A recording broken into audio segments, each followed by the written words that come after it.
Okay, let me grab my laptop.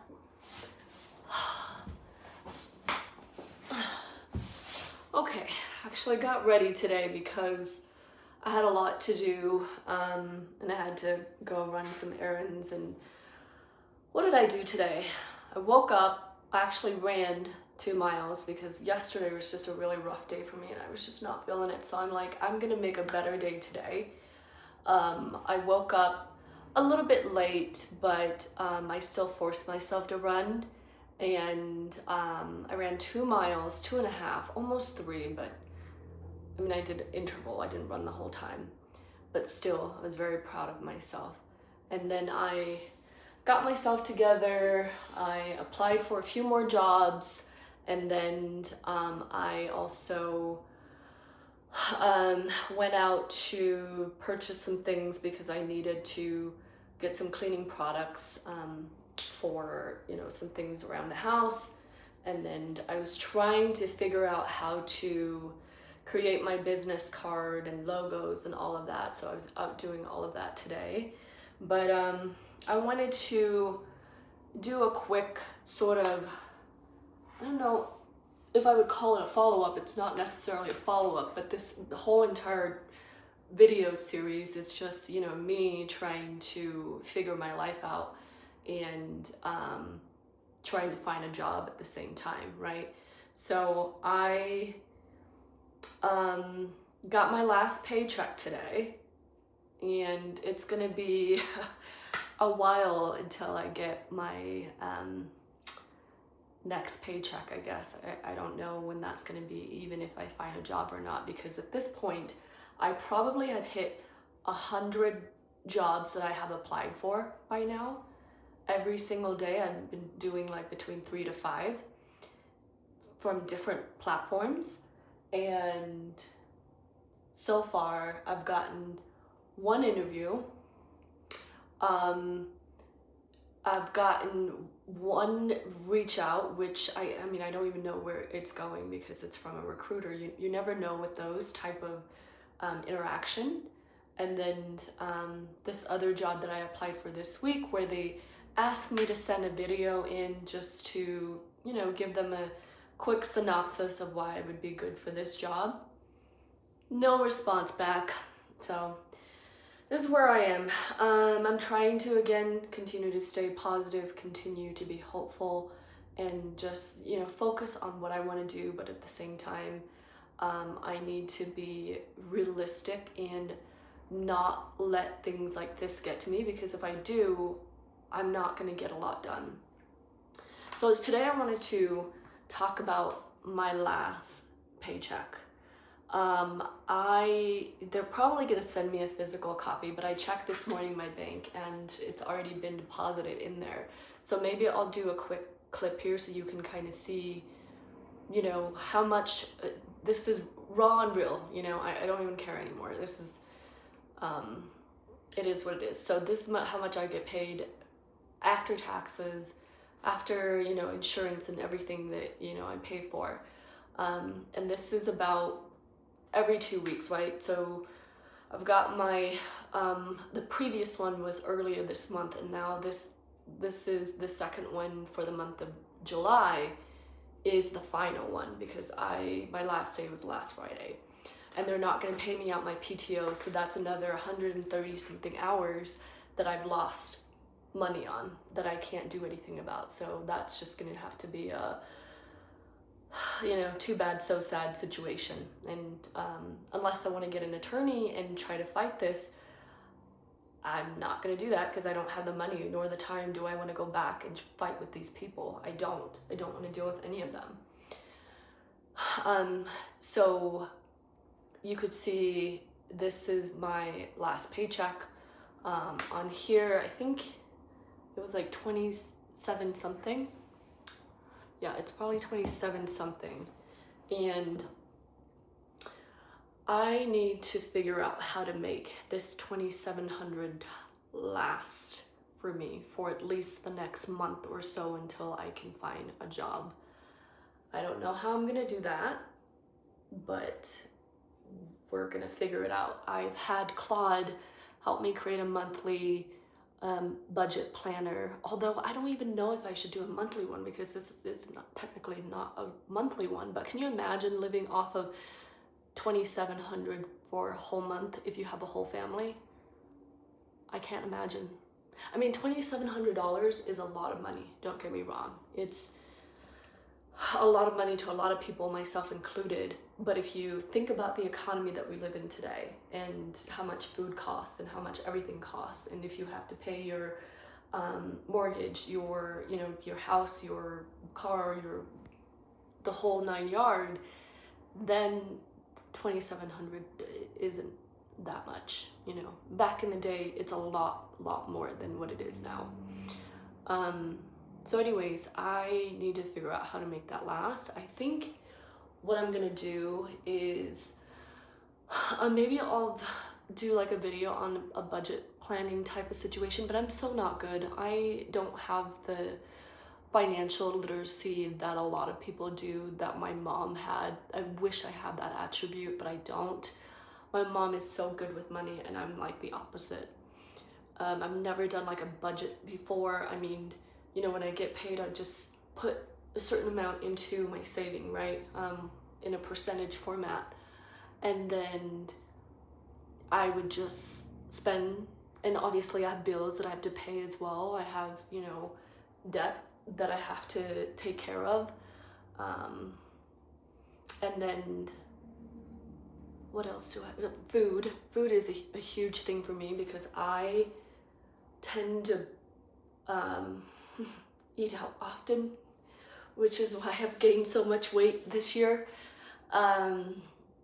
So a lot of money goes to food, and I should be making food. I should probably be a little bit more conscientious when it comes to, buying foods that are being more sensitive to the price of food.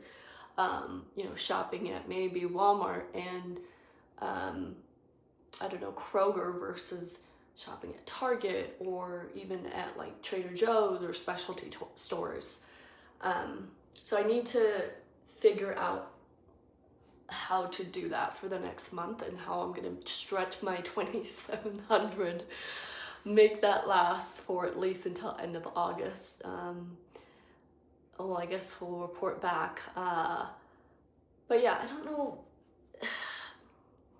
I know I have, the typical bills. You've got car insurance. I have, let's see what else. I have it on my laptop. Oh, maybe I exited out already. Oh, okay. There's car insurance. There is, or car payment, car insurance, but I do pay every 6 months. So, I just set aside maybe like $80 or something a month. There is internet, phone, groceries, prescriptions, to other things. Shopping, I'm not going to do any of that because, well, you know what? I do want to save some for the reselling business that I'm trying to get off the ground, which I will probably spend. That's not going to be a lot of money. So here's what I'm thinking. About, I would say 60% of that will go into bills and necessity things. So if we take 60 of that out, then I'm left with, God, I'm not really good with math. 60, maybe like 1,500-ish. And then I can do, yeah, that would be maybe around a little under 1,500-ish.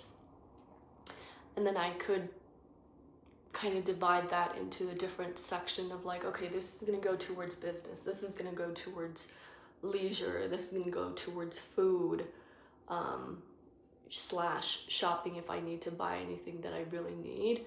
But it sounds like I'm probably going to be eating ramen for a little bit. So That's okay because I actually really like ramen.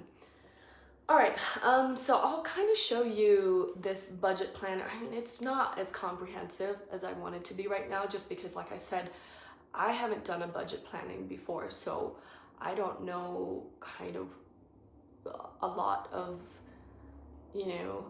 logistic behind it. So I'm gonna have to sort of guess on some of these numbers, and then maybe I'll do a screenshot so you can kind of see what that tracker looks like. It's very just surface level tracker, right? Like, I know some of you guys probably have really comprehensive, very detailed, very intricate budget planning on your side, especially if you have a family. I think that, some people are a lot more efficient when it comes to that. You have to be if you have a family, right? So I want to show you that. And then the final note that I wanted to talk about is in regards to again, just to follow up on the listing generator. I was sleeping in bed last night and I was thinking to myself, what can I do to make my job easier when it comes to updating these listings in mass or automatically? So, it helps me create bullets and highlights and romance copy or description very fast, but how do I do some sort of an integration where I can just have Claude load them automatically to Etsy, to Posh, to all the different websites? So I did a little bit more research, and it looks like there are some sites. Right now, the only two that I'm aware of is Etsy and eBay that have open API, which means, what does API stands for? Application integration or program integration. I think that's what it stands for. It means that, they allowed other interface to connect with their system, and being able to feed products automatically into their system. And that's the simplest way to describe it. So Claude has a way to, all you have to do is go into those sites and then you grab the API. Maybe I'll insert a clip here so you can kind of see what I'm talking about. But as you can see here, it's created two different sort of tabs for me here. And I can put in just the basic details, right? The price of what I want it to be at, and then I can automatically post that or have Claude post that to Etsy or to eBay. Now, I don't have an eBay account yet, so I don't know how that's going to work, but I just wanted to have that built in, so in the future, if I do end up wanting to make this more streamlined, allow me to do it in mass instead of one by one, then I have the option to be able to do that. So it's in the generator now. But yeah, we'll see how that works once I'm able to connect the API situation to Claude, to Etsy, and to eBay, which I'm still unsure about, by the way, on eBay. I did sign up for a Depop today, and I just posted, I did one listing. I need to do more, but right now I need to start walking before I run, and I feel like I'm running right now. So yeah, that's where we're at. Okay, so maybe the rest of the time here, I can probably show you this budget planner, and we can kind of do it together and see, okay, how am I gonna stretch this $2,700 out for at least the next 3 weeks and a half or so. Hi, future me here. Just coming in here to kind of show you this budget tracker really quickly. Again, this is just very, high level. It's not very in depth. And half the section, I just noticed that it's cut off on the screen. I'm so sorry. I didn't know that until after I got done recording. But the first section, I think, is just what is your salary, and then any kind of additional side hustle or passive income that you have in addition to that. And then I think the second section is more of the housing, mortgage, additional like gas, internet, all the fees that goes into the home. And I believe the third section is car, anything with car, gas, I think like parkings and things like that. I don't pay for gas. I have an electric car, so I tend to go for the free charger, or even if I do charge somewhere where they charge me, it's probably like between $5 or $8.